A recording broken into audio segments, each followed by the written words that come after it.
What's up, real MVPs? Ricky Widmer here, and welcome into another edition of MVP Sports Live right here on either Twitch or YouTube.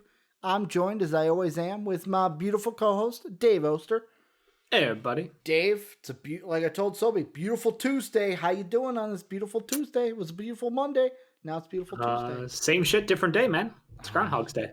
It is Groundhog Day. Did he see his shadow?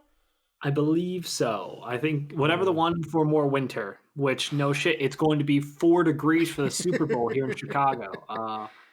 Yeah. And that's a high right now. Mm-hmm. By the time we get to Sunday, I guarantee you it will be 0. Yep. A gloomy Groundhog Day. Punxsutawney, whatever. Punxsutawney. Phil says more winter. Yeah, no shit. Our winter has moved from November to December. No. Isn't it just a stupid ritual at this point that we do? It's just to keep people entertained, man. That's all it's about. It's a way for a town that no one gives a fuck about to get people to come there every year and cover. That's all. That means today I have to I gotta watch the greatest Bill Murray movie in existence, Groundhog Day. Well, greatest, it's a very good. It is very good. Greatest? I fucking love that movie. Well, what would you say his greatest movie is? Ghostbusters. You got Stripes, Ghostbusters, Groundhog Day, Zombieland. Zombieland was great. Is that considered a Bill Murray movie or Zombieland he's with Bill Murray? He's a co-star. Okay. I don't think it's a him movie. Yeah. Bill Stripes is good, but yeah. Garfield. You also got Garfield. He was Garfield, Dave. Yeah. Sure, let's go with Great Bill Murray movies, but we're not talking about Bill Murray today. We got a huge docket of topics on the show. Basketball, little sprinkling of football from the news coming from the the media days for Super Bowl, because it is Super Bowl weekend, and then we're gonna have Jake on at the end of the show to talk some baseball. So it is a jam-packed show. Before we get into everything, Discord is the greatest community on the internet in the universe. Go ahead and become a part of our Discord today. Link down below, or !Discord into Twitch chat. Get you that link to join the Discord. If you want to support us, patreon.com/MVPvids is just one of the ways you can support us and get rewarded for doing so, whether it's the bronze, the silver, the gold, the platinum, or you can throw us a sub on Twitch. Prime Gaming, Amazon gives it to you every single month. Why not throw it at us? Get rewarded for doing so. Basically become a bronze patron by throwing us your sub on Twitch. Amazon gives it to you for free, so you ain't spending your own money and you're getting reward for it. So it's a win-win for you either way. We're always on Twitch, twitch.tv/MVPvids. We are on YouTube at MVP Sports. Go ahead, follow, like, sub at all those places.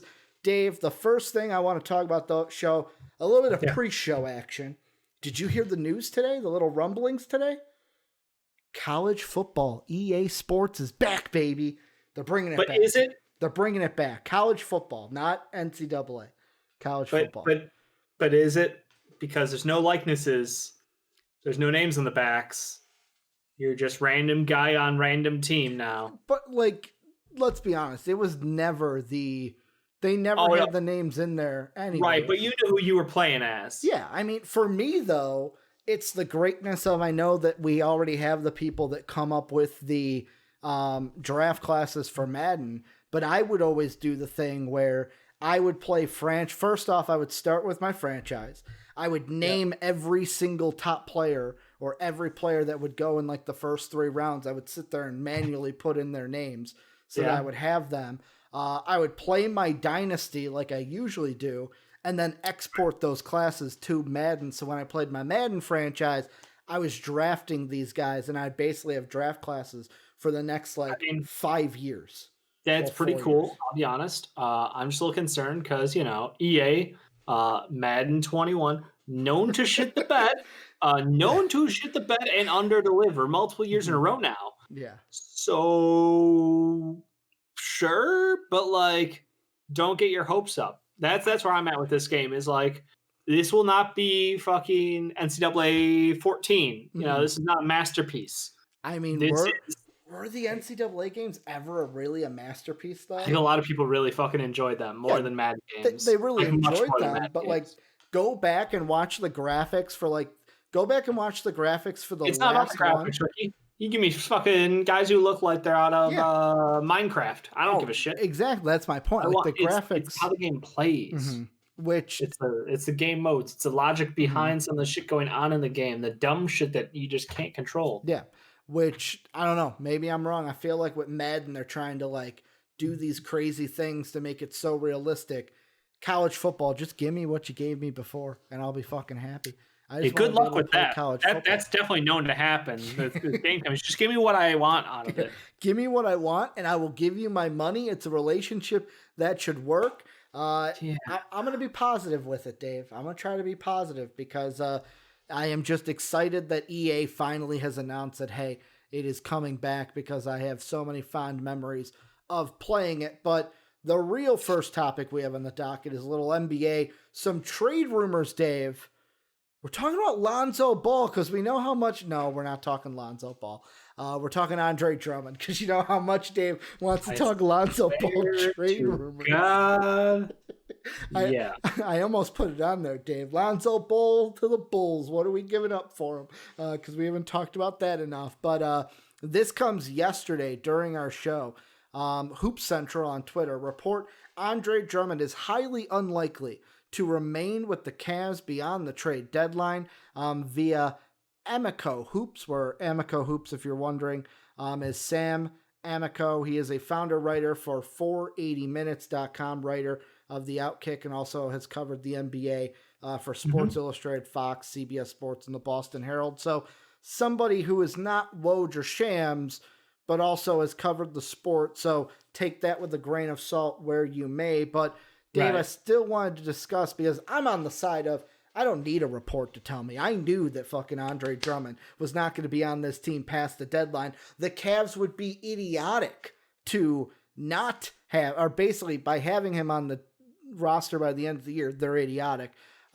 Question is though, Dave, is anyone going to want to pay up for Andre Drummond? That's the thing of like, what are you getting for Andre Drummond? And our team's going to be willing to give the Cavs what they might be asking for, which might be more than just 2 seconds. I would be shocked if it was more than 2 seconds. The problem is the contract, really. It's just who can soak that up. And, well, you know, if there ain't just a trade exception whole, size team sitting there just to the east of them who needs a center and, like, everybody's a center that was formerly a Cav. Well, that's neither here nor there in my mind. But like the point is that yes, Boston team would a Boston team. Geez, the Boston Celtics would love to have a center. They'd love to have someone above 6'8" on that roster. That'd be pretty fucking cool, I'm sure. Yeah. So I think that that one makes most sense. And I know Jake would be like, "Well, watch Joel Embiid wreck him too when he's on their team. Can't stop. No one can stop Embiid. That's not really the point here." You know, Al Horford was literally the closest thing, Serge Ibaka behind him, guys who could slow down Embiid. This is not about slowing down Embiid. This is about making your team better. Just top to bottom, makes your team better by having a talented center like Andre Drummond, someone who can go out there, get rebounds effortlessly, score efficiently, and do something as far as rim protection is concerned.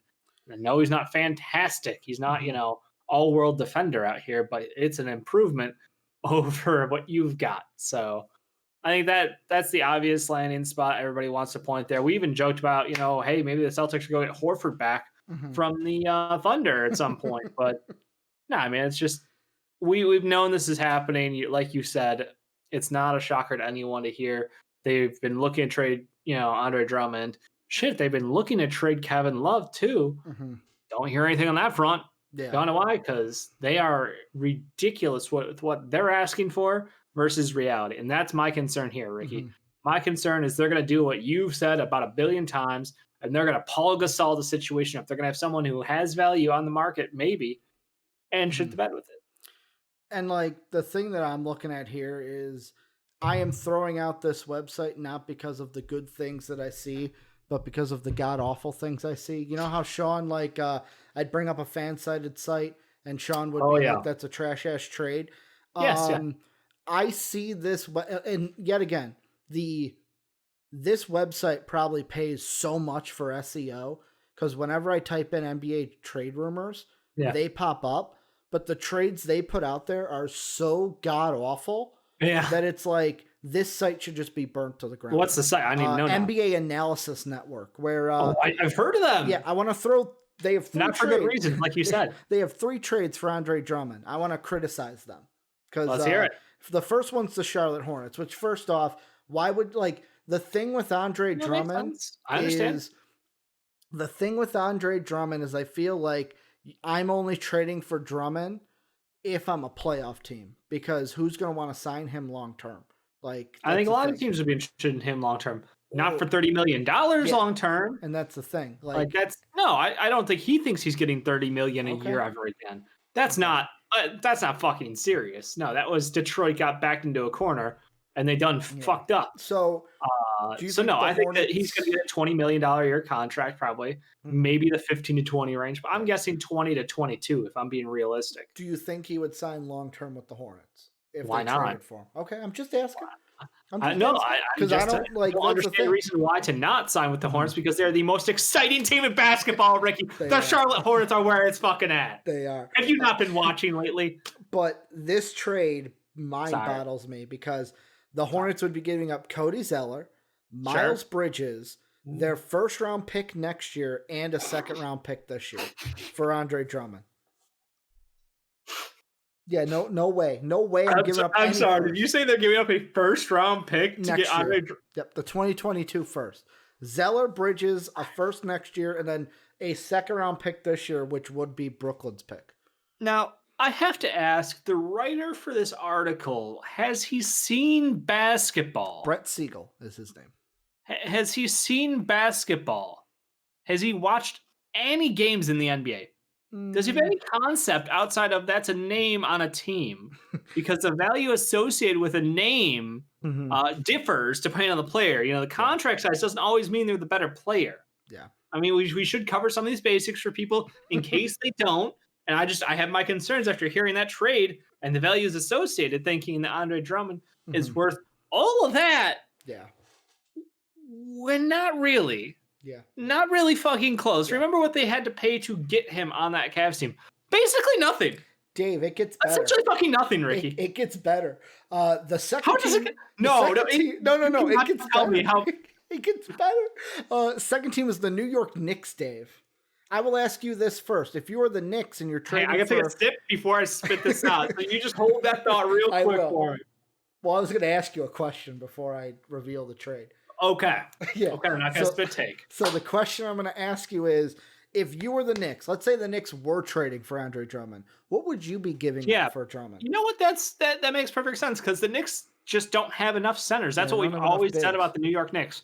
I mean, they've got 5 guys who can play the 5 for them, but like, why not add a 6th that who costs more than all those guys combined? That makes perfect sense to me, Ricky. So this trade, Dave, now you can take your drink, because I'm going to reveal the trade. No, I'm angry. I want to hear. So all the Knicks are getting is Andre Drummond, obviously. The Knicks are giving up Dennis Smith Jr. So nothing. Kevin Knox. So nothing. Mitchell Robinson. That's a no. And their first round pick this year. Their own first round pick this year. Not Dallas's pick. No. Their own pick this year. Well, they are a better pick than Dallas's this year. They are a playoff team, where Dallas is not. I get where the idea of this trade comes from, because he says... I don't. No. He says pairing Drummond with Julius Randle in the front court would be extremely dangerous for other teams, especially since Randle is having an NBA All-Star type of season. Having 2 NBA All-Star talents in the front court could be very beneficial for the Knicks, especially since they would be able to ease Obi Toppin back into the rotation when he returns from injury. I just want to say this. Just because, this is not fucking 2K, first off. Number 2, thank you. The fact that, why would you trade Mitch Rob for Drummond? Just keep Mitch Rob. He's doing fine there. And why would I be giving up a pick this year in one of the deepest classes? That is, next year's pick, I can kind of okay, I get it. I wouldn't, but I get it. This year's pick, there's no way I'm giving up this year's first round pick for Andre Drummond on a Knicks team that might not even make the playoffs. They may make the play-in tournament, may not even make the playoffs. Ricky, Andre Drummond is not worth a first from anyone in the league. Mm-hmm. It could be the 31st overall pick in the draft. That's still not good enough. Yeah. Like, can't do it, won't do it. This is asinine. Mm-hmm. This is the dumbest shit I've heard in a long time, Ricky. And then the last team is the Raptors. No, hang on, I'm not done. Like, I'm not done. I ain't done here. Dennis Smith Jr. in a second is equal value for Drummond right now. Mm-hmm. That would be equal value. Again, I don't know what year this motherfucker came from. Maybe he's a time traveler. Maybe he jumped forward in time from 1998 when he watched the bigs. I'm sorry, 1999? When he watched the two bigs down there in San Antonio. He watched a little Tim Duncan and a little bit of the Admiral placed next to each other. He's like, oh, those two big guys next to each other, great fucking move. We should do that. Mm-hmm. Games change, buddy. I hate to break it to you. It's been 21 fucking years. We don't play two bigs next to each other anymore, especially not a big who is as in. Nope. I'm not going to be mean to either one of these players. Yeah. No. The answer is no. For me too. This is possibly the most painful article you've ever read me, Ricky. There's one more, Dave. The Toronto Raptors want to get in on the Drummond sweepstakes. Norm Powell, Chris Boucher or Chris Bucher, Patrick McCaw, and Toronto's first next year. Like, the whole thing with a first is also like the thing. For Drummond. Just Drummond. Just Drummond. Just Drummond. We're not giving up just 3 firsts? Nope, just Drummond. Oh, that's weird. Yeah. That's very, very weird. You're giving up No. Why? I don't know, Dave. I don't know. Again, this writer, again, I asked does he watch? Because that you have to get the do you even watch, bro, out of the way. Do you even watch, bro? But then I have to add on the fact of, like, do you understand how basketball is played? Have you seen a basketball game in your life? Yeah. Do you understand the context of Andre Drummond got traded to the shithole team of the Cavaliers by methods of literally giving him away for seconds? They literally paid nothing for him. So to think that they're going to flip him for a mid-first round pick is outrageous to me. I think I don't even know enough drugs that you could do to convince me to write this article, not alone make the trade, to write the article about making a trade. And the thing too is, like, another reason why I feel like the Cavs is this satire? No, it's not. It's did I get swooshed? No, you didn't. You didn't. No wool over your head, I'm a good jumper. Couldn't get over my head. No wool over the head. Here's the problem too that I'm seeing with, like, for me, because I've been going on Trade Machine and just looking at teams and going like, okay, could they? The one question I'm going to ask you before I kind of go into what I was thinking is, how would you rate Andre Drummond's defense? Because, like, for me, I know really good rebounder. He's going to soak up those rebounds. But would you say Andre Drummond is a quality, like, is he good defender, great defender, okay defender? Like, what are you thinking with his defense? Because I think that's the big linchpin with me, where it's like, okay, I've got maybe one team that could work, but it depends on how good his defense is. Ricky, he is a middle range defender. I would probably say mid range, like not mid range as far as where he's at, but like, let me just check real quick. So his defensive Raptor is a plus 1.9. For those of you who don't know, Raptor's a fun stat that 538 came up with that takes a bunch of different things, throws them in a fucking blender, and tells you how good is this person. Now, as a standalone stat, it's pretty fucking useless, like all stats are, but it gives you an idea of his impact on the floor on the defensive end.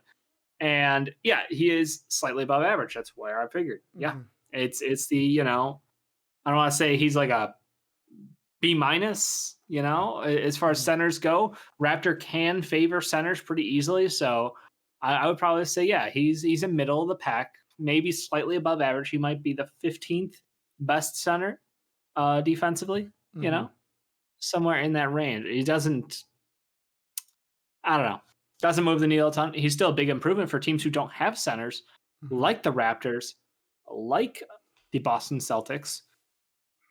Even I would say, I no disrespect to Cody Zeller, but he would be an improvement for them on the Hornets. But I just don't see a team giving up a first rounder for a guy who is under contract for the end of this year, and then not having a guarantee of a long-term agreement on a very team-friendly deal. That just does not make sense. Like, if he's not signing my next deal for the next 4 years for like $10 million a pop, then no, I'm not giving up a first-round pick for him. But at $10 million, he's a fantastic player. At $30 million, he's a god-awful fucking investment. That's the problem with basketball. You can't pay everyone equally. Dallas would be interesting. That's a great consideration. They are a team riding the struggle bus right now. Yeah, I love the idea, Eric. How does it work, Ricky? Pull up Dallas on the trade machine. So I'm pulling them up. I also got another one that I worked out. I don't know if I love it, but it's a possibility I haven't thought about before. But with Dallas, because here's the thing with most of these teams that I'm looking at. Most of like the playoff teams, it's like, for example, the Nets would love them. Don't have the cap space. The Celtics would love them. However, trade exception wise, it's weird on Trade Machine because for Drummond, the trade exception doesn't work. For Otto Porter, it does. So I don't know if there's some weird restriction with it to where like the Celtics, if they can use that trade exception, would be a perfect spot. Yeah. Otherwise, it's like teams that are either the playoff team, because like Portland would be a great spot because Nurkic is injured. They just don't have the cap space. Yeah, they got no money. They either don't have money or teams already have a big that's like, no, we have our guy at a price that we want. Let's see. Let me pull up Dallas. So Andre Drummond. Let's see. I'm assuming they would have to give up the entire salary. So yeah, they would have to match $28.6 million. Kristaps, like what? You're adding Tim. Would you add Tim Hardaway Jr. to that deal? Because that's $18.9 million. I know that is a 1 year. It'd be him and like probably what? Because you got James Johnson at 15.7, or Dwight Powell at 11, but James Johnson is 1 year compared to Dwight Powell. Yeah, James Johnson and Hardaway Jr. for Drummond and like a throw-in maybe. From the Cavs side, like we thinking not JaVale McGee because that's two bigs. No, do they have a wing? They've got their wings are Jetty, or I don't know if they're trading Jetty. They've not trading Jetty. Tayshaun Prince, who they got from the Taurean. Tayshaun's long retired. Fantastic. Taurean Prince, by the way, has been playing inspired basketball. I'll have you know. I don't know if you've been catching Cavs games because I know we're kind of all over the place as far as watch parties go. But I watched game 1 of their series with Minnesota, the one that they lost. Are utilizing him heavily. This seems like his best fit yet. I know he kind of seemed like he peaked out there in his final year for Atlanta, and then when he got moved over, he had a couple of games here and there, but really never found his stride for the Nets. This looks very good for him on the Cavs, so I'm intrigued to see if they keep him, but he could be a valuable trade asset to flip again right before the deadline. And like the only other wings they have on their team are Dylan Windler and maybe Lamar Stevens. So two guys that are like, probably not going to do it for me. Like your only wings are Jetty or Prince. Give us a Dean Wade. Steven, he is here. No, he's on their team. What are you talking about? No, I know. Trade Machine only has Dean Wade. No position, no anything. Just the 1.5. He is a legend. He is no position to them. Just the legend of Dean Wade. Yeah, that would work. Dean Wade and Andre Drummond for James Johnson and Hardaway Jr. But like Tim throws out the Warriors, and I thought about the Warriors. The only thing is contract, because the Warriors would have to. They're in the same boat, 28.6 is what they would have to offer. And it's like, what, you could throw Kelly Oubre in there because he's been playing like trash. And then the Cavs aren't stuck with them, but you still need $10 million after that to where Wiseman's 8.7, then it's Looney at 4.8, Bazemore at 2.3, Wanamaker at 2.2, Poole at 2, to where it's like, how many players are you going to have to stack up because you're not trading Steph, Clay, Wiggins, or Green, or Wiseman? Third team. That's the answer to all their problems. 13 of them. No, they're getting a third team involved. Oh, a third team. I thought you said like 13 players. Third team. They'll give someone a second-round pick to throw cash in the pot so they can make a deal happen. It'd be a very Golden State way of doing business. Yeah, but how? They would have to. I'm saying like the Warriors would have to remove $10 million from their roster in order to do it. Because they're already over. They're over the cap already. I don't know what the fuck it means. No, they just need more and fucking like shit. They pay even more money in tax. I don't know if it doesn't work like that. I thought you have to make their money work. I mean, they're over the hard cap by about $1 billion. No, $80 million, $50 million, whatever it is. Minus $78 million is their cap space. Yeah, it's 80. Yeah. So yeah, no, whatever the number is doesn't actually fucking matter. I'm pretty sure at this point. Okay. The one that I don't think it happens. I don't think it happens. Here's the interesting one that I just thought of. Timberwolves? Is it Timberwolves? It's Bulls. Hear me out here. I'm not saying it happens, but here's the thing. Sure. Let's say now a lot of fans are ragging on Wendell this season. That he's not the future moving forward at center. What if we get towards the trade deadline, Bulls are thinking, all right, we're the 9th seed in the East. That could change. Let's say we're looking at it and it's like, okay, we're going to get a point guard in this draft. We're going to target Lonzo Ball. Andre Drummond, looking in free agency, not going to be getting $30 million since Wendell would be replaced by Drummond. And since we're looking for a point guard in either the draft or free agency, basically Kobe becomes the backup guard / scorer off the bench. We don't need Tomas Satoransky anymore. He gets put in the deal. Felicio gets put in for cap space. Never gonna say no to that. It becomes a deal revolved around Sato, Felicio, and Wendell for Drummond. I don't know if you have to throw in a second to sweeten it because basically Felicio's the only one that's a 1-year deal. But then would you like it if the Bulls then take that and go, okay, our goal then is to re-sign Drummond, not at that $30 million, at a price that works better for us and Drummond? In theory, sure. I think that is a interesting idea to bring in Drummond to this team. I think value-wise, we're overcompensating them, and the Cavs would have to return us more value than just Andre Drummond. What would you want from their team? What's up? What would you want from their team? Like, what do you think? Like, is it the same thing like a Dean Wade getting thrown in there? I don't want Dean Wade. We don't need Dean Wade on our team. I threw Dean Wade in because he's a fun name to say. And he's a meme. Because what is it? Are we looking for then a Jetty, a Lance, a Nance Jr., a Prince? I mean, I'd love to get Nance Jr., but I don't think they'd part with him. I think that maybe if they include a second, this year's second. Yeah, let me see.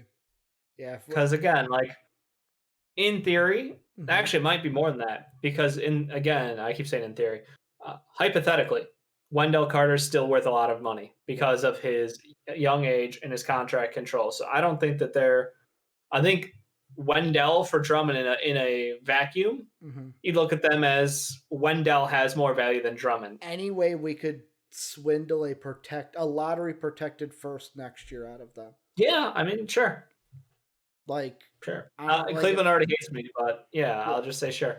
I mean, again, they're getting Satoransky, who is a genuine 3-position player for their team, who is a professional who can shoot efficiently, pass the ball, and rebound. He can do everything for you, coming off the bench and provide them some stability out there. Could also work in rotations with Young, Bull, and Garland. Yeah, absolutely. That's what I'm saying. Perfect fit. And Wendell. So you get 2 NBA caliber players. Obviously, Felicio is just there for contract filler. I think that wouldn't be unreasonable. Again, they're not moving on from any franchise pieces. So we're dealing with, if we get protected first for that and Drummond, that makes sense. I think makes sense. I think the 2 was undervalued because as much as we don't like the injuries of Wendell Carter, there's no denying that he is some sort of talent under all that shit. And that's the thing. Like with Wendell, it's the story that's been told that I'm telling is basically when you have Boylan as a coach and what this organization, the kind of turmoil that it was in, where it was like last season was just not a season where the players didn't look like they wanted to play. They didn't have fun playing. Like, yeah, that'll hinder your growth as a player. Being in a situation that's not the best situation to be in. So, yet again, is it hey, with Billy Donovan moving forward, I know he's injured right now, but is it a thing of like, hey, we're gonna just wait and see on the development. We're not gonna move him. But if AK's thinking about maybe a move, maybe that could be something that works. I don't know as a Bulls fan if I'd be really excited though, getting Drummond. Obviously, whatever AK did, I would trust at this point. Again, like when we talk about teams winning championships, where's their money at? Nothing. The wing. Yeah. Well, I'm not saying it's wrong or right. I'm just saying the trends of the NBA is either you spend the money at the guard, you have a Steph, a Clay, generational talent shooting, defending, or you go James Harden, fucking Russell Westbrook, or you go over to the wing and you look at LeBron James, Kawhi Leonard, Paul George, Kevin Durant. The list goes on and fucking on. Like, that's my thought is like teams who are successful in the modern NBA or in this modern NBA do not pay centers $20+ million. Jokic is an exception. Joel Embiid is an exception. There are two. There are two in the NBA who are exceptions to the rule. There are 28 other fucking teams who will not win shit with having their best players as center. And like you're saying, Drummond, you're looking for the value of probably $15 million a year. I think if he signed a $15 million deal, that would be reasonable. I think he will likely get around 20. Okay. I think a starter and with the cap going where it's at, I think it's about 20. Okay. That's why, we talked about Lowry. His play right now, just had a fucking fantastic game. He's probably get about 22 a year, maybe 24. And we were talking about him getting like 18. There was a 16 to 18 battle previously. So again, he is earning his money and we're all happy to see it. But how quickly that moves the needle. Drummond's a guy who can stuff the stat box like Hassan Whiteside style. Yeah. But there is some productivity there. Like, it doesn't feel completely empty. Correct me if I'm wrong. The Bulls can go over the cap to re-sign Lowry, right? We can go over the cap to re-sign who? Lowry.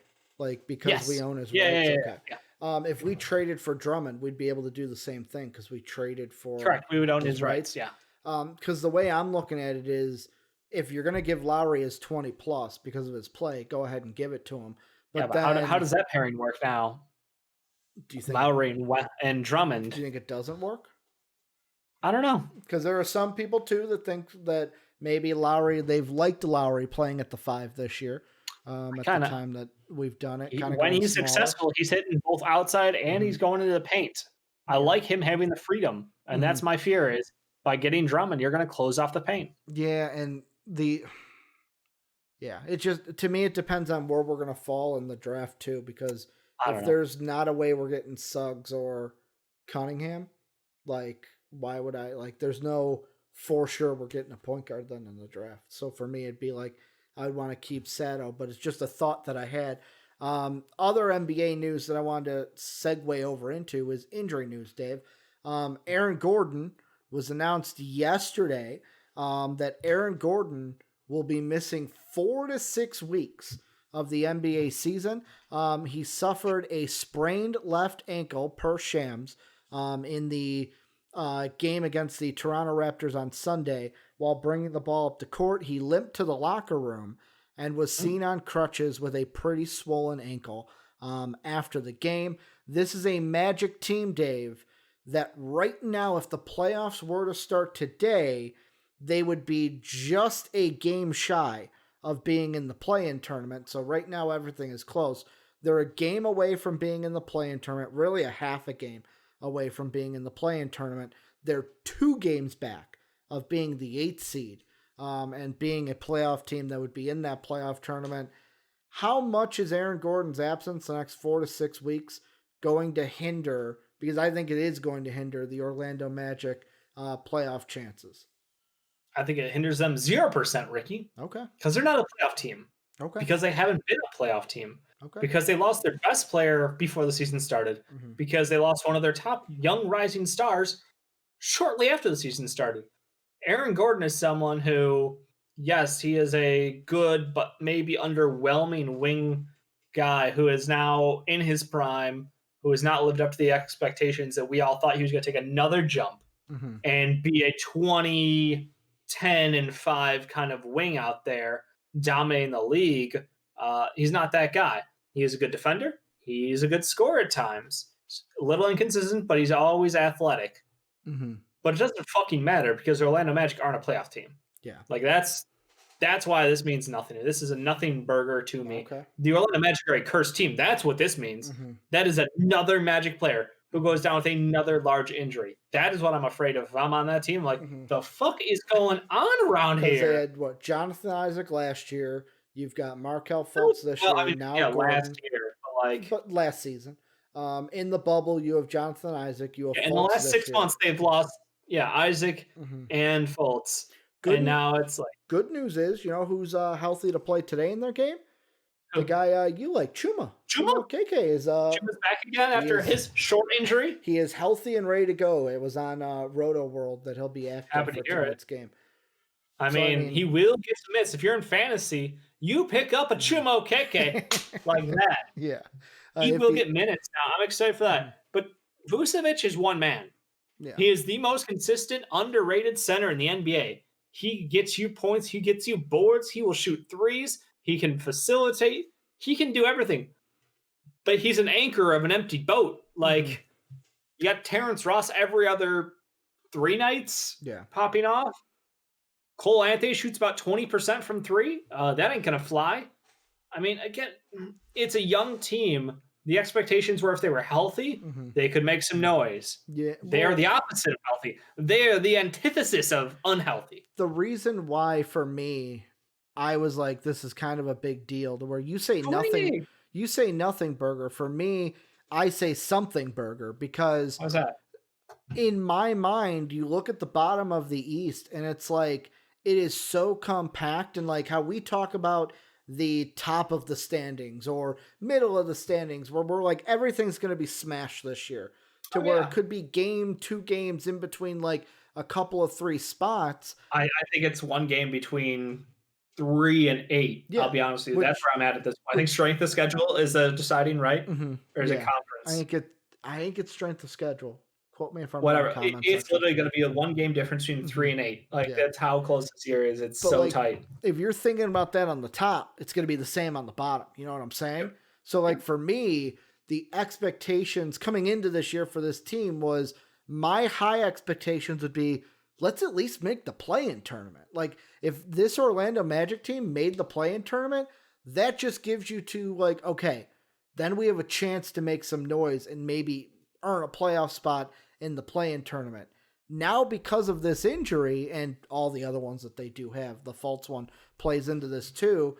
Like, I feel like they're going to be going from fighting with the Bulls, Knicks, Raptors, and Heat for the 2 play-in spots to, hey, Washington and Detroit, move over on the bench. We're going to join you waiting for the draft.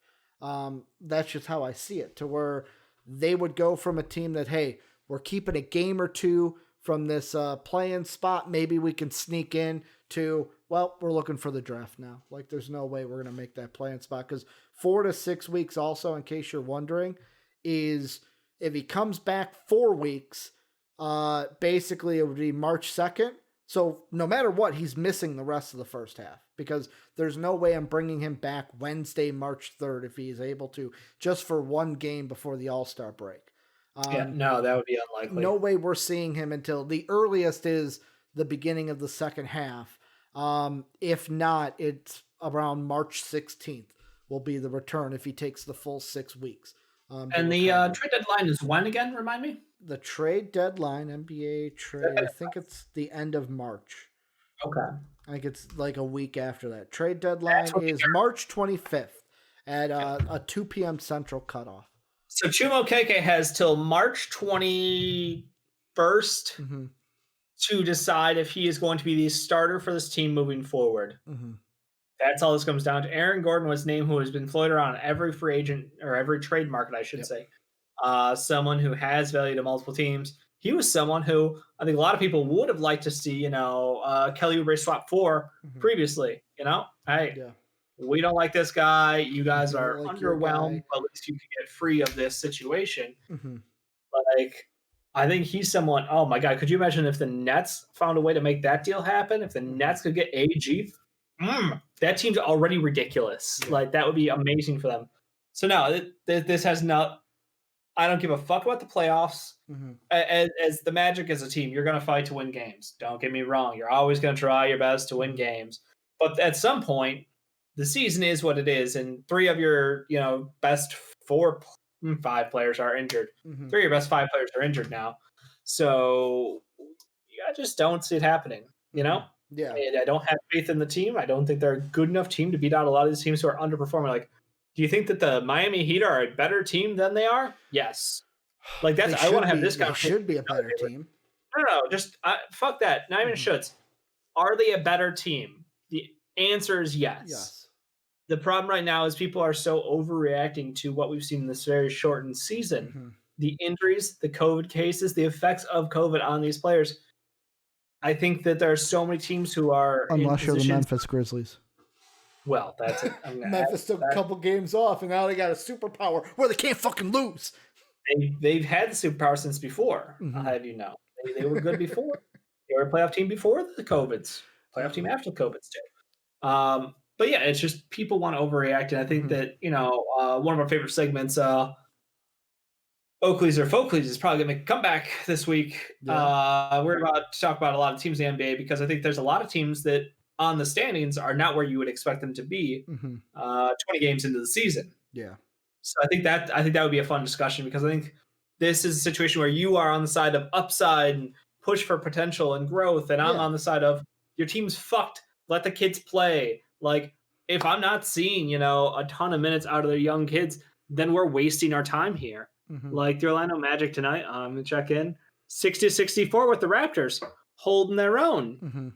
You want to know why? Why? Because Chumo KK's got 10. He's a +9 overall. He's got 4 personal fouls though because he's a little aggressive out there on the defensive side. But he's doing great. Fournier is getting buckets, and Vucevic is getting buckets. Just a little personal stat hunt here, Dave. How many assists does Cole Anthony have? Cole Anthony? Yeah. 1. Okay, that's not good. I thought I would have more than that, but that's besides the point. He doesn't pass the ball, right? He's not really a point guard, as they would say. He's a scorer. Last couple of games, he's been. He's a short scorer.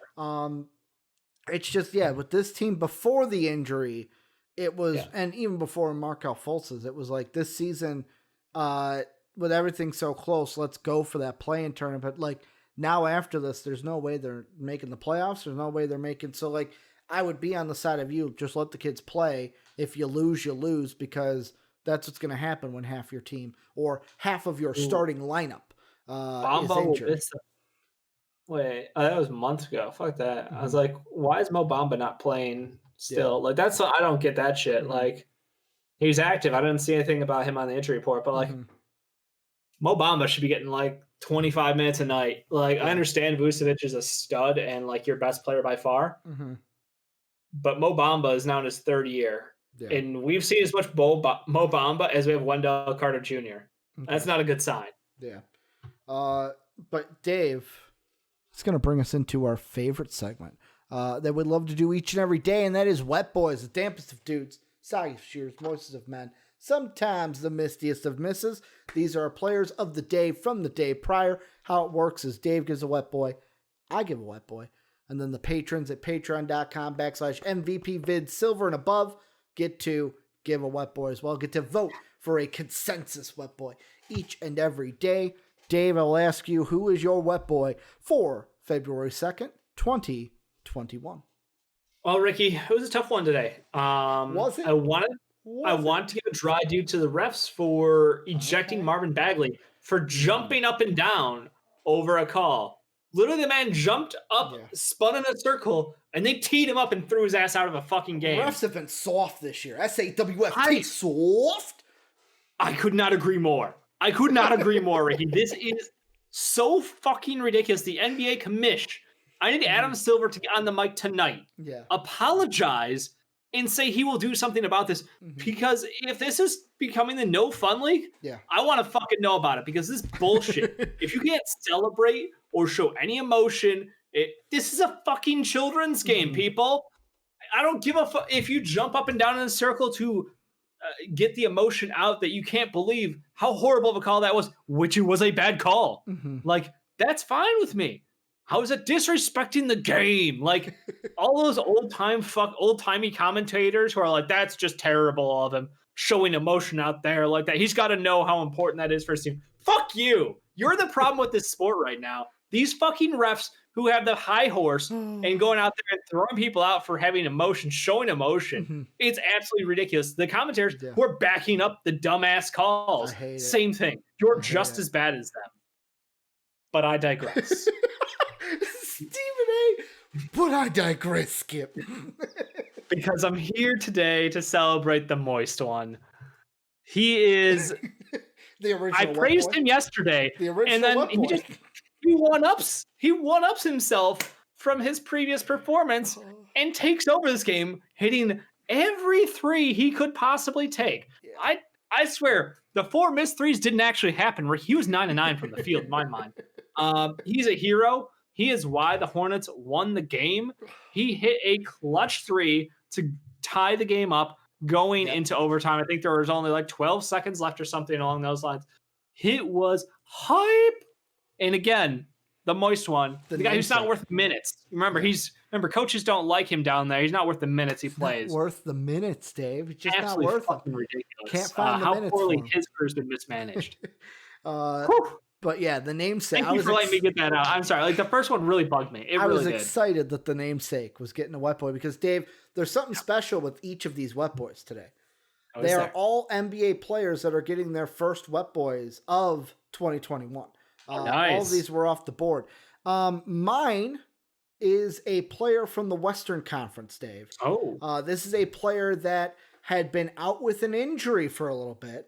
And this team that he is on has kind of struggled in some games, but had someone who really stepped up in his absence. But not only does this player come back, Dave, and play a good game, but he just steps into his own shoes and goes, oh, we need to win this game? I'm going to fucking hit a game winner, and it is D-Book, baby. Devin Booker coming back off injury, saying, nuh-uh, we ain't losing to the trash-ass Mavs. I got this. Let me hit the final shot like I did in the bubble so many months ago. I mean, I love the play. The Suns are a very fun team to watch. I saw a fun stat out there. Since the draft of Luka and DeAndre Ayton, Ayton is 8-1 against Luka. Come on. 8-1 against Luka. That's so good. Chris Paul was robbed. I don't know. We'll find out. We'll have to wait and see. We'll find out. But the Suns team is fun to watch. And Devin Booker, a lot of people have commented on his scoring and his performance overall, taking a step back. And I would say that he is working with his new point guard, his floor general, to improve the whole team. I think he's taken a step back from his gaudy numbers, which are hilarious. But the team as a whole is performing better. And that's what's more important at the end of the day. And Dave, the patron wet boy. This is also an NBA player. He had a really good night last night. He hit a ton of threes. Some would say he's earning his contract, Dave. Lauri Markkanen getting a wet boy. His 30-point performance, 6 of 12 from the field, Dave. Lauri was feeling it. Thibs coming home. The Knicks wanted to give him a nice homecoming present, and Lauri Markkanen said, not today, young Thibodeau. I know I didn't play for you. You were on the outs as I was coming in, and I'm going to make 6 of 12 in your face. How you doing? Keep it moving.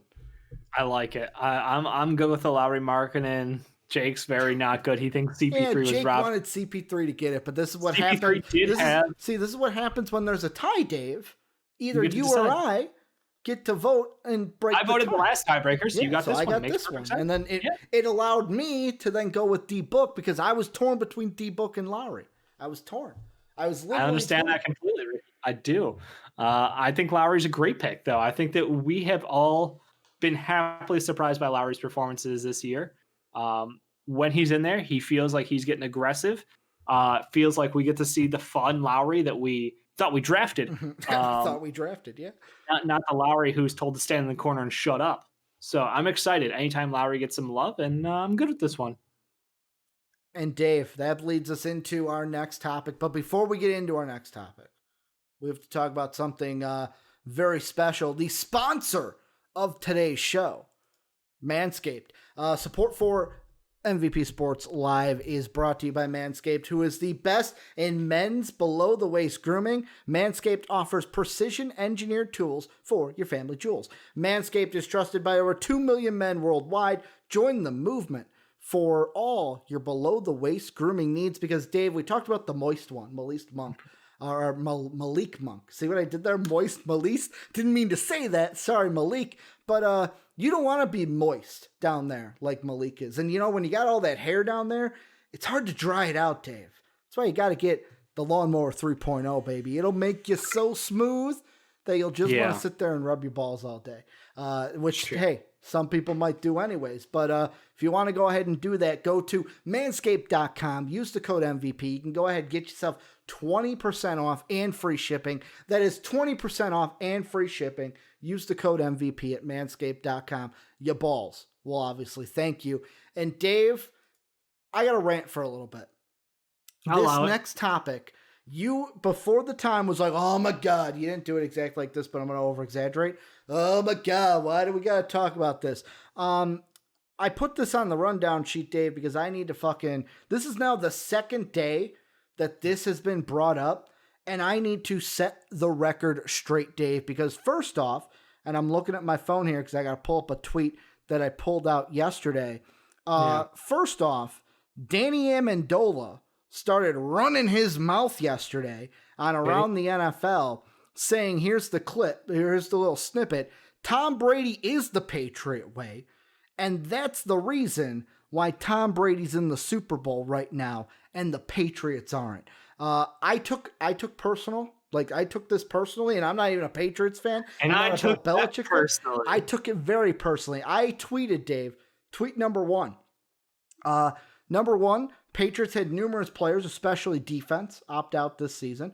Number two, the Bucs roster is full of quality and talented players. If anything, this proves to the 6, 7, and 8 win teams that they may just be a quarterback away from competing. I then quoted my own tweet, Dave, and added on to it because I had more to say. Also, let's not act like TB12 has done everything himself. Devin White came up huge in a playoff game versus the Saints, and playoff Lenny has been balling out.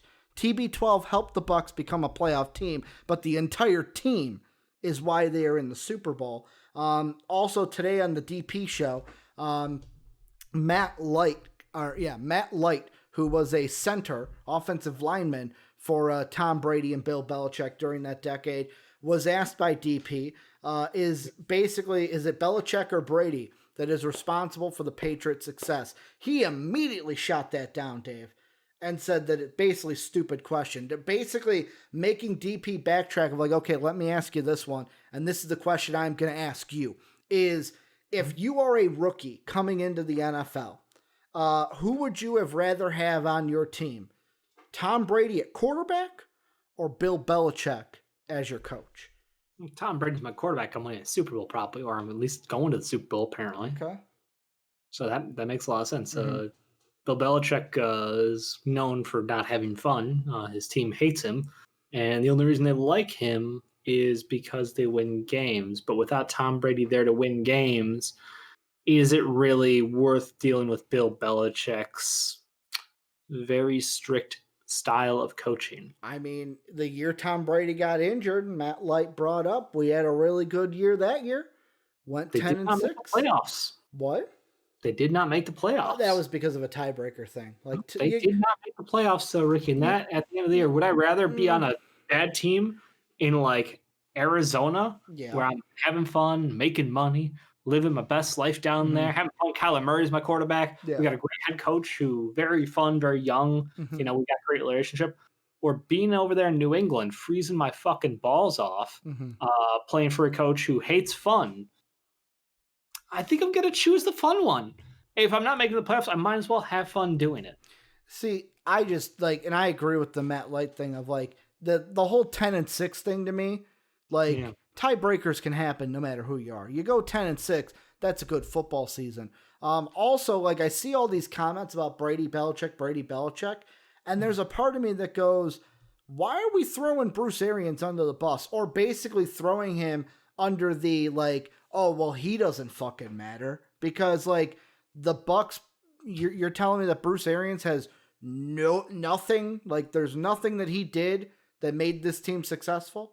There's nothing that he does as a coach. Like how you win in the NFL, Dave, is first you need a quarterback. That is for sure. Tom Brady's the best. So if you have the best quarterback, odds are you're going to go to the Super Bowl. I'd agree. Yeah. You got to have a good coach. You got to have a coach that at least either one of two things, knows how to call the right plays and knows the X's and O's really well, or like I would say in the on the flip side with like the Mike Tomlins of, hey, I got a lot of good players, I got a lot of egos, I got to manage these egos. Like you either need one of the two depending on what your team is. But then you need other players that can make that coach and those players better. Patriots had players that did that. The Bucks have players that are doing that. Take JPP off this team during that Packers game. Packers probably win that game, Dave. You don't get the same pass rush if you don't have JPP out there. Not saying that JPP is what he was of old. What? Shaq Barrett is a beast, and but JPP helps. I mean, I'll put it this way. Lombardi on Hamadan yesterday, or was it 2 days ago? One of the two, said that if you are betting for Super Bowl MVP, Dave, the professional bettors right now are putting big bucks on Shaq Barrett and JPP to win Super Bowl MVP. Because like the odds are, I think JPP's when I looked, if you put $10 on him, you're getting $1,000 in the bank. Shaq Barrett is half. Shaq Barrett's half those odds. So I think I think it's like plus 1,000 for JPP, plus 500 for Shaq Barrett. And the reason why people are putting those, like the pro bettors are putting big money on that, is because they're going into it thinking, well, if the Patriots are going to win this game, one of those two guys is going to have to get after Patrick Mahomes. Buccaneers. Did I say Chiefs? I meant Buccaneers. You said Patriots. Oh, man, what? Fuck it. If the Bucks win this game, JPP or Shaq Barrett are getting after Patty Mahomes. That's what's going to happen. Like, Tom Brady doesn't win this MVP in my mind. Like, I almost wanted to throw money on Devin White, but the odds just weren't good enough because I thought that he would come up with maybe an interception or two. 2 is a lot to get off Patrick Mahomes in a game. Or I say, like, if you're thinking outside the box, what is it? Is it Murphy Bunting? Is that the order of it? Is it Bunting, Murphy Bunting? It's one of the other, but you're right. Yeah. Cornerback out there. Like, there's a part of it's like, if the odds are good on that, throwing a buck or two on that, because if he comes up with a big, like, that's the thing. Anybody on this defense, you could just throw a buck or two on. One of them might get the MVP because they make a play against the other player that is really good. Like the other question that's getting thrown around that I actually like, Dave, is which would you rather have? If I was saying that you could go ahead and basically put your name on it, would you rather have the career that Tom Brady has already had, or would you sign up for Patrick Mahomes' career not knowing what the rest of it unfolds? Like Tom Brady career. Okay. So you're saying, give me, because I know that one, I'm going to take that one. I don't know if Patrick Mahomes lives up to that GOAT conversation. Tom Brady has literally been to 10 Super Bowls. I feel like 10 is the right number here. He's the greatest quarterback of all time as it stands today.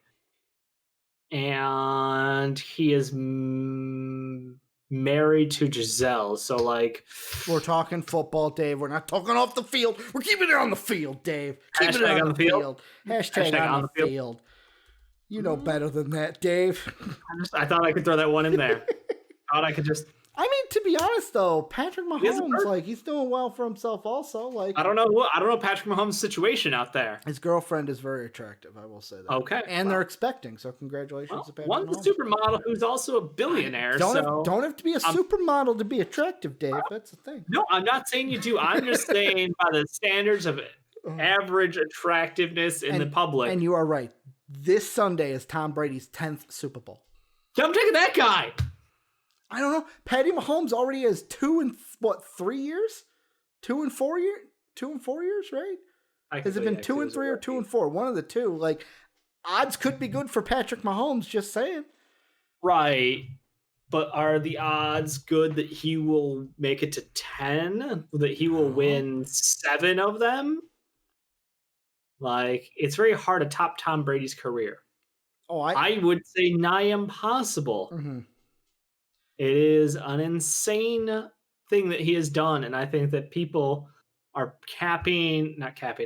people are projecting Patrick Mahomes because of his amazing start to just be consistently excellent for his entire life. Mm-hmm. And there's no reason he can't be, but there's also no reason to believe that the Chiefs won't fuck up the fucking salary, or that they won't have a falling out amongst players, or that some injury won't take him away from us before we know, before we've seen him achieve all of his goals. So, like, there are too many unknowns in the future. I take the sure shot. I take the greatest player in football history rather than someone who could be the greatest player in football history if he makes it to 8 more Super Bowls and he wins 6 of them. You know what this is, Dave? Like, this is what? Like 8th year LeBron James? No, I was gonna say this is basically Kobe and Jordan. If Jordan by the end of his career was still at the same level that he was at in like 98, because like the dude was scoring 29 still. Like that's the thing. Kobe and Jordan age wise is not as big as because it's almost 20 years between Tom Brady and Patrick Mahomes. It's 18. Yeah. It was 15 for Jordan and Kobe.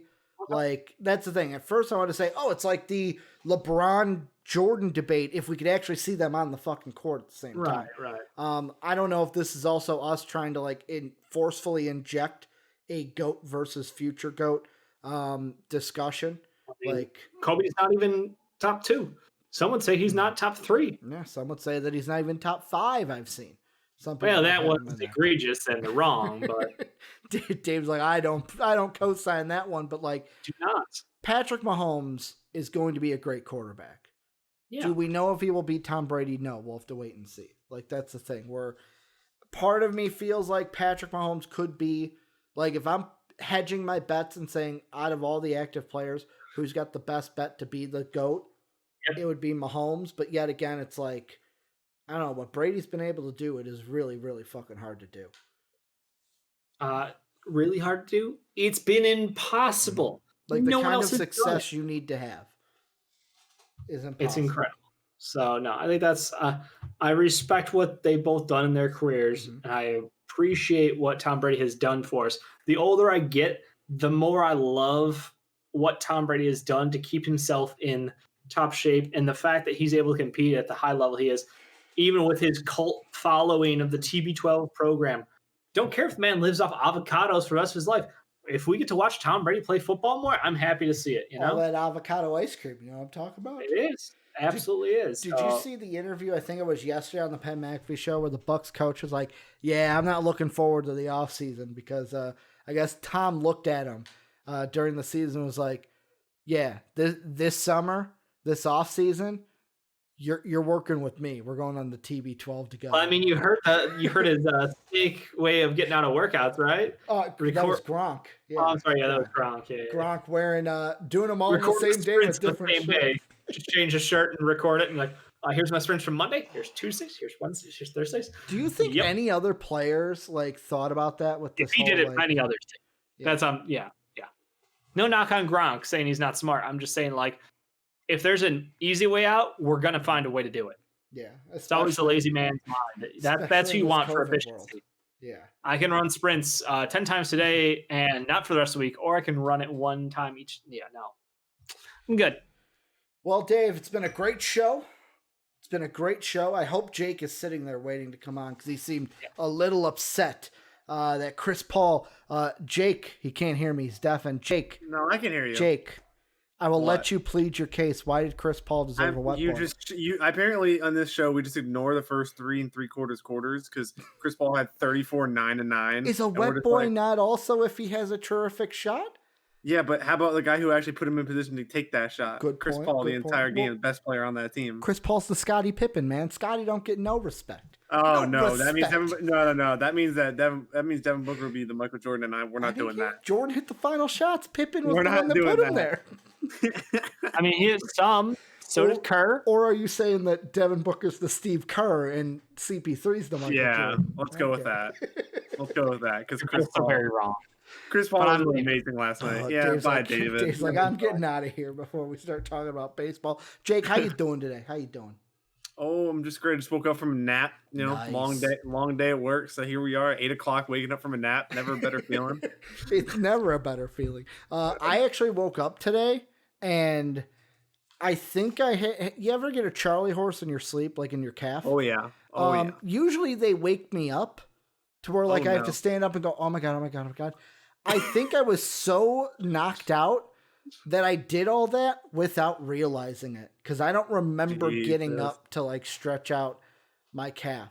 All I can think about is naked Ricky in the middle of the night getting a Charlie horse and just going, oh my God. It is like, oh, please, or like please stop. Oh, it's like, because it's one of those where it's like, you think of okay, I'm just going to bring it back in, but you bring it in and you're like, oh, it's tightening. I got to get up. I got to stretch it out.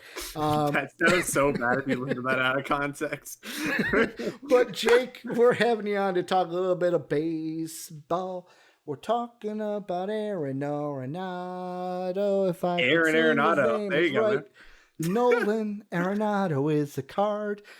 So Nolan Arenado gets traded to the Cardinals. We'll get right into it. Jake, I'm just going to ask you straight up with all the deals, because we didn't know who exactly got in this deal until yesterday, right? Yeah. Do you have in front of you who exactly got moved in that? Because last time I asked you, you said it was basically nothing. You know what? I can pull it up, but I can tell you, guess what? You're not going to have heard of any of the players because it's literally absolutely nothing, and they got the best third baseman in baseball for that. Yeah, because the names I have are, this is possible. This is when Ken Rosenthal was names possible. It was Austin Gomer, Lucan Baker, Johan Torres. I got you here. You ready? Okay. It's Austin Gomer, Mateo Gil, Eli Montero, Tony Losi, and Jake Summers going to Colorado with any of those top prospects. I'm gonna be honest. I don't even know the Cardinals don't have a great farm system to begin with, so it's not even any of that's important. They literally. I thought it was going to be Nolan Gorman going the first base prospect. I thought that was made the most sense, and the Rockies were like, no, we want to give you $50 million and the best third baseman in baseball. Take it.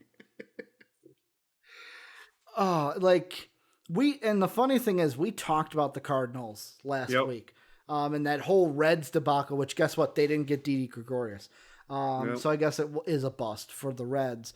I'm gonna be clickbaity here, but I'm gonna ask the question: does Nolan Arenado make the Cardinals a World Series favorite? Does this put the Cardinals officially in the contenders list with the Dodgers, with the Padres in the NL?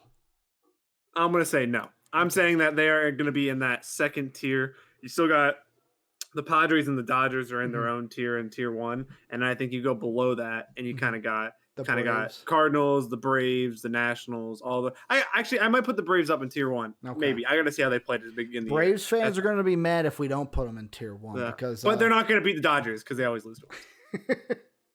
But the Cardinals. I had started off by saying this move makes no sense for them because they need 3 or 4 more moves. Yeah. To be a solid contender. But then I saw the price and the fact that they got $50 million back from the Rockies in the trade. I'm like, okay, that makes sense. At worst, you're getting a top 3 third baseman in the entire league on a long-term contract, and the team that's trading him is giving you $50 million while not taking any of your top prospects. You'd be stupid not to do that. Yeah. Because for me, I immediately, when I heard that he was getting traded, was well, everything we basically said about the Central is thrown out the window. This team is, for me, I thought they were going to win the division anyways. Now with Aaron, and I keep calling him Aaron, Nolan Arenado, I think they're just going to win the division, especially because, like, oh yeah, the Cubs got Jock. We'll talk about him, but like the Reds didn't get anyone. The Brewers, like, they're going to be at the bottom with the Pirates in my mind. The Pirates are going to be the bottom. They are the low dumpster standard. Oh, they are setting that bottom trend. They're setting that trend. Number one pick? Are they going to be that bad? Number one pick? I mean, I don't see a way that team wins more than like 40 games. Like that team is horrendous. I mean, I'd be pretty shocked if the Pirates aren't the worst team in the league by a large margin. Because they were the worst team last year. But, I feel like this is like the Cardinals basically making sure they win the division. Already weak division, making sure they win it. I think the Cardinals saw an opportunity to go win the division for the next probably 3 or 4 years. And they were just like, okay, yeah, we'll do it. Because I don't know if there's more moves to add more pitching to this team, then maybe there's a chance they could go even farther in the playoffs. But as of now, they saw a wide open division, which they probably were already the best team in that division. And they added Nolan Arenado, which now we finally get to see him on a contending team outside of Coors and outside of Colorado, which thank God, because Colorado I hate the Coors effect is the excuse that we're now hearing with Nolan Arenado, but he's only hits 270 out of the Coors. Blah, blah, blah. Is that only for home runs that affects? No, it affects ball carry. So I mean, and so I would assume, but DJ LeMahieu basically broke that mold by now going to the Yankees and winning a batting title and all that after he left Coors. So Arenado will be fine. I bet you he'll start off a little slow. People will rag on him and be like, okay, look at him outside of Coors. I told you he wasn't that good. And then he's just going to start balling and be Nolan Arenado that we all know. And he's just going to elevate this team to run away with the division. The other thing is he said let's see. I'm trying to find his exact quote. When I signed in Colorado, I signed it with the intent of being there for the rest of my career. It wasn't meant to be. The last few years have been tough. I plan on sticking around. That's my goal. I plan on staying here for a long time. I said that once in Colorado, but I truly mean it. I'm not worried about opting out. And Jake, those comments from Nolan Arenado come up because that's the thing. Are the Cardinals going to be able to keep him the entire length of his contract? Because when Brandon and I talked about this trade many moons before COVID, and no deal got done. Pre-COVID. Yeah, pre-COVID. It was one of those where it was like, wow, he's got, 1, 2, 3, 4, 5, 6 right now. At the time, it was like 7 or 8 years, because I think it was even before it was the 2019 season where we were talking about it. And 6 years left. 2 of those are player options. And then after that is the opt-out, where it's basically the last 4 years, are you keeping them or are you going? Do you believe Nolan's comments that he's going to be a Cardinal for the entire contract? Or is this just like well, you said that in Colorado. If things don't work out here, I don't see you. I don't put it past you saying, I want another trade. Yeah, I mean, there's always going to run that risk with a contract like this, but I don't know if he's going to get another contract offer that's going to be this long and paying for this many years at this much money. So I find it hard to, and the Cardinals are such a well-run organization that they're always I think you said it last time we were talking about the Central, is the Cardinals are just always there. The Cardinals are just that organization that regardless if they land big free agents or anything like that, they're just always good. They're never really, they won World Series in the past, 2 World Series in the past decade, 2 or 3, something like that. They're just a great run franchise, and they're always good. So I think Nolan Arenado will be that cornerstone along with Paul Goldschmidt in the future years, and I think that they will be. I think he will stay. I don't think he's going anywhere. And if he does, it'll happen early on in the contract, and that's only if he has a bona fide, solidified offer from another team. But I would highly doubt that. I'd assume that he's just going to stay a Cardinal for that whole contract. So last decade, they only had 1 World Series win. They had 2 appearances, though. Okay. So David Freese against the Rangers. 2011 and 2013 were their appearances. They won in 2011. Then the decade prior, 2000 to 2009, they also had 2 appearances. Lost in 04, won it in 06. David Freese, we will see you tomorrow. What a great moment. Joe Buck has to ruin it. I love that. So the one they won in 04 was over the Astros. The one in let's see, 06 that they did win that one too. No, that was the NLCS. Why am I? No, 2004 they lost to the Red Sox. That was when the Red Sox broke the curse. Yeah, I don't know why it sent me to the CS and not the actual World Series that I wanted to see. Yeah, all of these were CSs. That's like I was gonna say, I'm pretty sure the Astros were in the NL back then. Yeah, I'm like, I don't want to see those. Yeah, 2006 where they won was against the Tigers. Oh God, that Tigers team. That was supposed to be a Tigers team that wins it all, Jake. Well, that went wrong. And then, the Rangers were, Ron Washington. Remember him? Listen, he's the third base coach for the Braves. He is the third base coach for the Braves. He's a great man. And then, they lost to the Red Sox in 2004. And then who did they lose to in 2013? They got swept by the Giants, I'm pretty sure. That's right. Man, my memory No. It wasn't an even year. Giants are only even years. 2013 was the Red Sox. I just said that they got swept by another team in the NL. There you go. Go Jake, go. They swept the Giants swept the Rangers. That's what it was. All right. So 2013 was the Red Sox one. I'm going back year by year because it's going to kill me if I don't get there. 2004 was it? Yeah, that was when the Red Sox won. Was that the Red Sox one? 2004 was the end of the Bambino where the Yankees blew a 3-0 lead. Yeah. Next question. Yeah, because 2005 was the White Sox one. That was the fucking worst one. You know what I'm talking about? I'm going to argue that 2004 was worse because my team blew a 3-0 lead in the ALCS. But, I mean you go ahead there. Iconic moment, though, for sports history. No. What I'm saying? Like, iconic for some. Iconic for non-Yankee fans. Like, that's the thing. It gave birth to the greatest Curt Schilling saying of all time of why not us? Why not us? Also the great what was his name? He does the international talk show. You mean Kevin Pillar, intentional talk? Kevin Pillar, intentional talk. International talk. Dude, you know what I was talking about. We are all over the place. You knew what I was talking about. Where he had the saying before the game where he said to one of the Boston ones of like, put us to bed tonight. You don't want to see us tomorrow. Put us to bed tonight.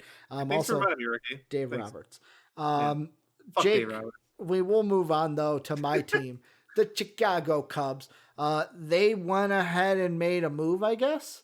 Like this surprised me because let's be honest, I thought the Cubs were in sell mode. I thought they were in sell mode hard, where Schwarber's gone, Lester's gone, we traded you, Darvish. We're going to trade Kyle Hendricks and Chris Bryant to the Toronto Blue Jays. And then I see come across my screen, Jack Pederson in agreement 1 year with the Cubs. And I go, I thought we weren't trying to win this year. Now, Jeff Passan also says Cubs were very appealing to Jack Pederson because he's going to get the opportunity to play every day. He's got a reputation as a right-handed killer. But if he hits lefties and re-enters the market after a strong age 29 season, Wrigley fits him well. He could command much more. So, yet again, Jack Pederson, this makes sense because he gets a chance to play every day because we got rid of Schwarber and we need someone in the left field. But like for the Cubs, does this really do anything? Because really it's just like hey, we want to try to stay relevant. Let's get Jack Pederson in here. Hey, we'll help you. You help us. But at the same time, we're not trying to, like the Ricketts, we're not trying to win anything, right? Like shitty ownership trying to not win, just stay relevant, right? It's just, first of all, it's so funny to me that they let Kyle Schwarber go and then replaced him with another Kyle Schwarber. It's a lefty. He's better defensively, right? Yeah, defensively he's better, but it's just so funny that they bring a lefty bat who strikes out a ton, has a ton of power, when they just let a lefty bat go who strikes out a ton. It's literally like, okay, guys, well, we sold all offseason, but look, we got Jock. Look, you remember this guy when he was a top prospect? Remember him? I love Schwarber. I don't even care about the strikeouts, but I will say, and I know Pat in our Discord said the ragging on Schwarber's defense is the lazy Twitter take. I literally saw that and went, okay, I can believe it, but I've also seen Kyle Schwarber mess up routine fucking plays in left field to where I'm like, can Jock Pederson at least do that? Can he do that for me to where I don't have to worry about him in left field? Yeah, I mean, I'm not asking for a Gold Glove or anything. Hey, Clint Frazier went from not being able to catch fly balls to being a Gold Glove finalist. So it's possible. It's good point. I mean, the Cubs are like I don't really have words because the amount of talent they had on their roster and the owners are like, fuck it, we're done. And I'm like, it's frustrating because you had Javi, Rizzo, and Brian. You still have them, but that probably at the start of next season, in a year from now, 2/3 of those will be gone probably. I would assume that Baez is probably gone because they're not going to pay him, and then I would assume one of Brian or Rizzo is going to be gone, and they're going to pay the other one. If they do that, maybe 3 of them will be gone. I don't know. I will say this: I will follow Anthony Rizzo wherever he goes. I will become yet again. I'm never gonna leave. I'm never gonna leave the Cubs, but they will instantly become my second team just because of Anthony Rizzo. What if it's the White Sox? See, I had this seriously. I had this conversation with Tim, because Tim was talking to me in the Discord about how he's a Cub fan, but he falls into the category, and I have heard so many Cubs fans say this, to where they are so angry with what the Ricketts are doing that they're like, I'm just going to be a White Sox fan this year, or I'm just going to become a White Sox fan. Pete, who's been on our show before talking wrestling, he has jumped over to the White Sox side because the Ricketts took the Cubs off of WGN and made the Marquee Network. So guys like his father, who have been Cub fans forever, can no longer watch Cub games unless they opt into the Marquee Network. Which I look at it and go, no big deal. To me, it's no big deal because it's the Yankees did it, Texas did it. If you're a fan of the team, you're going to get the network. That's just where we're at as a society. But then Tim is on the side of all the moves that the Ricketts are doing. They don't want to win. He's pissed off with that. He's now thinking about jumping over to the White Sox. Would you ever be able to do that, hypothetically? No. Let's say the Yankees were pissing you off is there anything the Yankees could do to piss you off so much to where you would be well, I'm just going to go over to the Mets? It's not like you go over to the Red Sox. It would be, I'm going to go over and be a Mets fan. No. Short answer. No. See, I'm in the same boat. I think yes, I hate what the Ricketts are doing. I hate it. I hate that we're going to trade Chris Bryant. I hate that Yu Darvish, I understand. Because honestly, I think that the Yu Darvish season that we saw last year is not the Yu Darvish we're going to see every year. That was just a fucking lightning's not striking twice. Sorry, Padre fans. Although I hope he does very well for you. It's just all the moves. Yeah, that pisses me off. But it's I'm not going to stop being a Cubs fan. And if I did move, there's no way I could be a White Sox fan. Yeah, that's just sacrilege at that point. If I mean, all I do is, my dad's a Met fan, and all I do is make fun of him. How could I ever just turn over to that side?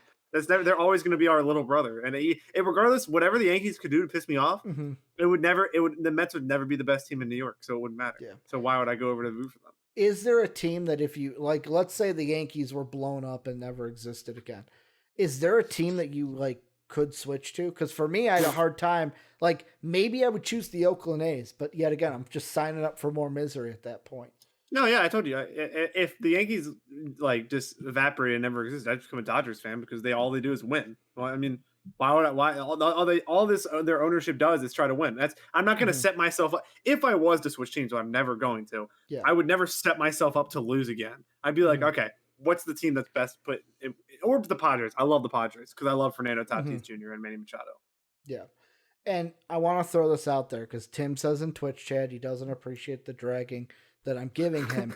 I am not ragging on you, Tim. I respect everybody else's choice. I respect your choice because part of me looks at it and goes, damn, I envy you. I envy that you have the balls to be able to do that because I don't. I don't have the balls to do that. Plus, it's kind of the old, it's my dad in me. That's what I'm going to say. Yeah. It's my dad in me of I was always brought up where you're a fan of this team.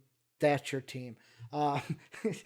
Tim says, at least I'm a fan of my home city team, Jake.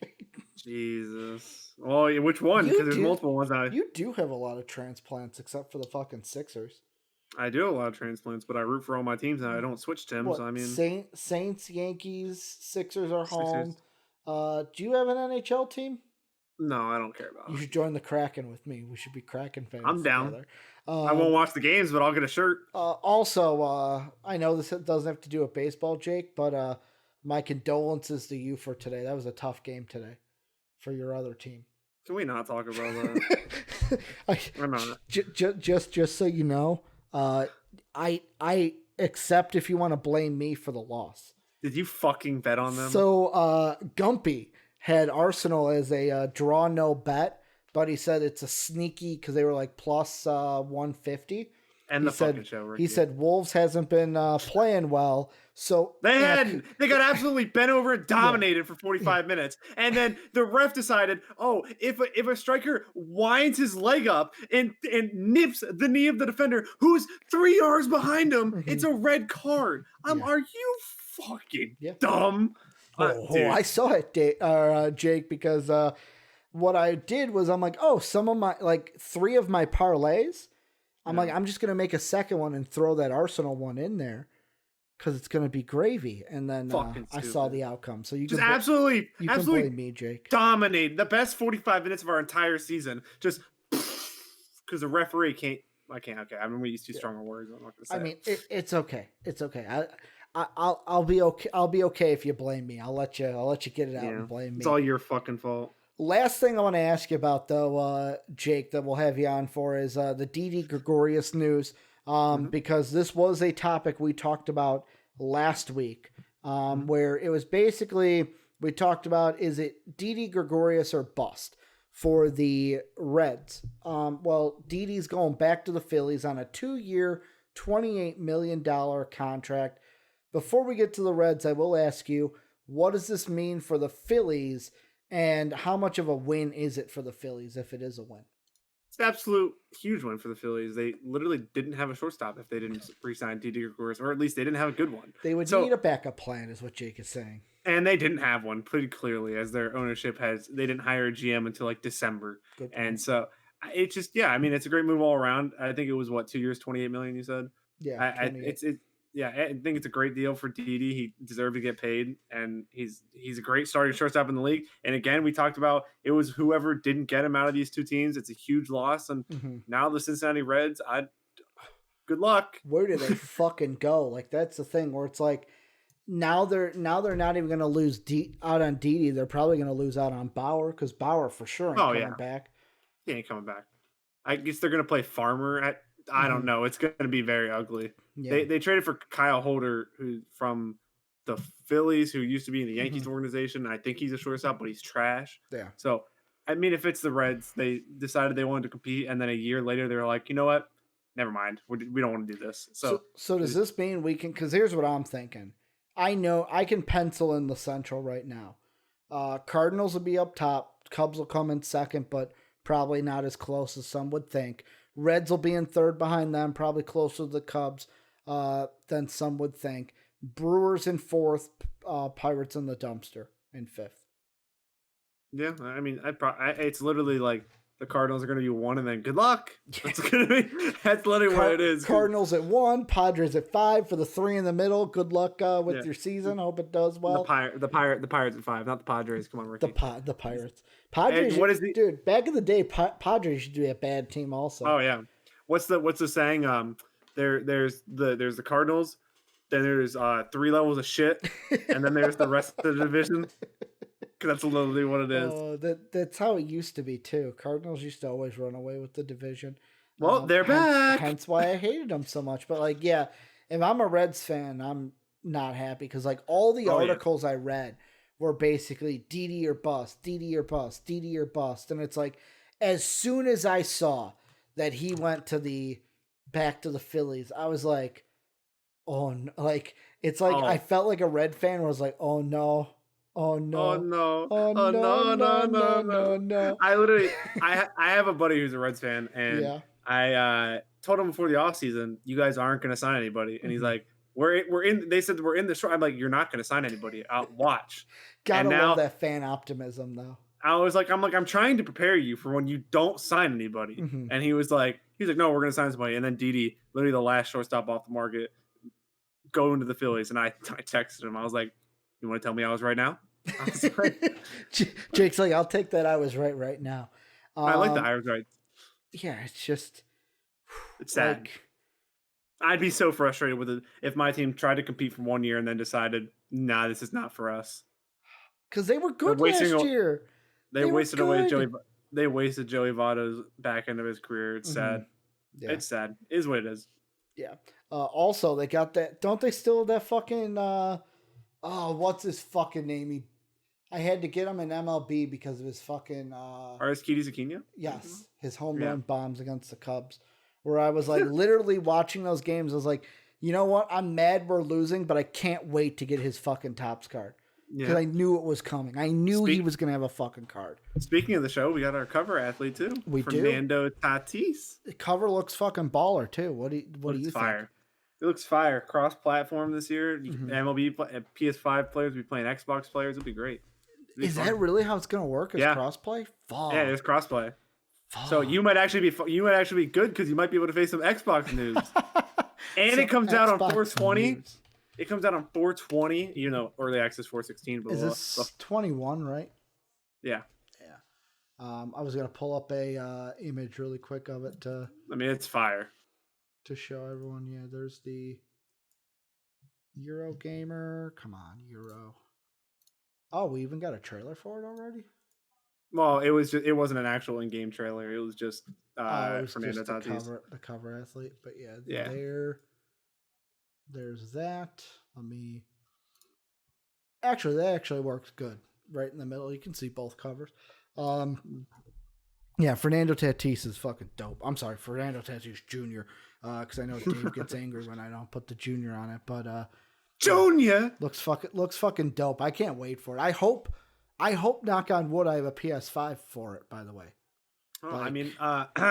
I can't relate to that struggle. Yeah, I know you can't relate for that because you didn't want to go ahead and buy me one and have me pay you back. I see how it is. I see how it is, Jake. But thank you, Jake, for being on the show today. It was a great one.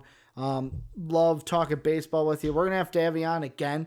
One where I don't overpack the beginning of the show. Because if we went on into Nolan Cruz trade rumors, we'd probably be here for about another half hour. So we'll push that one to the next time we have you on for baseball. But that is going to do it for us. Don't know what I'm doing. This is just a weird end of the show where I'm just clicking things that shouldn't go up when I'm trying to find the thing I want to get off the show, because I want to thank our sponsor again, Manscaped. Remember, 20% off and free shipping at manscaped.com. Go and use the code MVP. Get that 20% off and that free shipping. Your balls will thank you. Thank you for everything you guys do. Remember, join the Discord link down below, or exclamation point on Twitch. Our exclamation point Discord on Twitch gets you that link. If you want to support us, patreon.com/MVPvids is how you can go ahead and do that. You can also throw us a sub on Twitch. That helps us out as well. We're always on Twitch, twitch.tv/MVPvids. We're also on YouTube at MVP Sports. Want to thank Dave for a great show today. Want to thank Jake for coming on talking baseball. Want to thank you for being as great as you always are. We will be back tomorrow with more sports news. And as always, have a good day, everybody.